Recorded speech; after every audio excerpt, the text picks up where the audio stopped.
Welcome to Blues Secrets.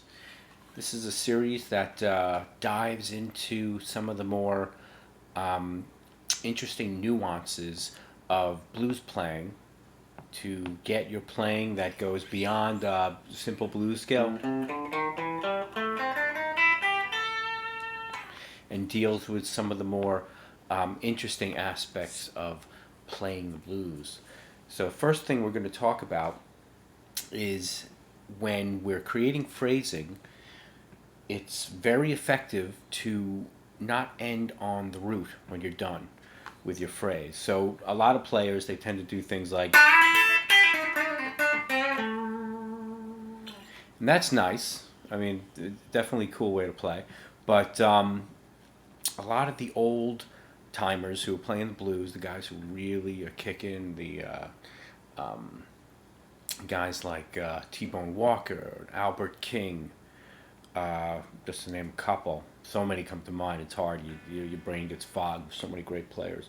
That one thing which they tend to do is in their phrasings, they end without going to the root. They'll go a whole step below the root, or they'll end on a minor third. Like here's a Albert King like.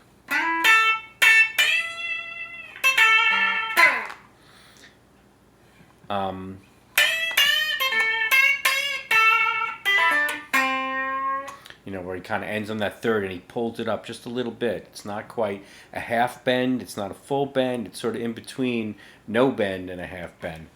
And that helps create some of those phrases. So when you're doing these phrases, if you end and you don't end on your root note, you kind of get this hanging feeling. It's like it's gonna it gives this, it doesn't relieve the tension, it sets you up for the next riff. So for instance,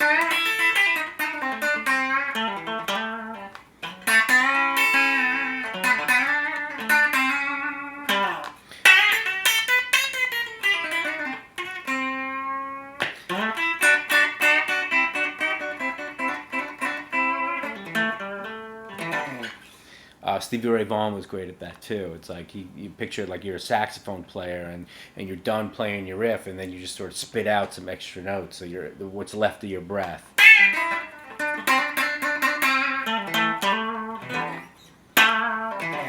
Stuff like that. Like this again with the Albert King, like this extra, just this bluesy thing at the end of your licks.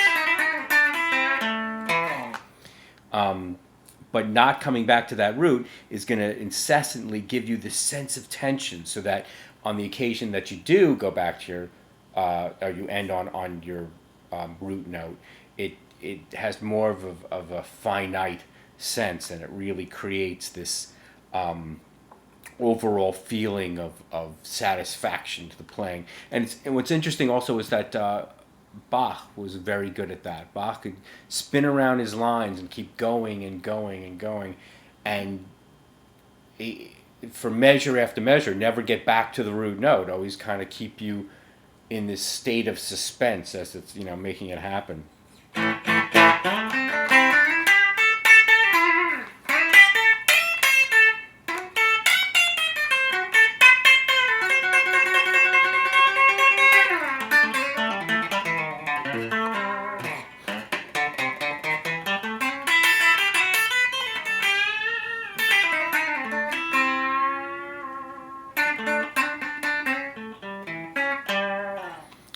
And then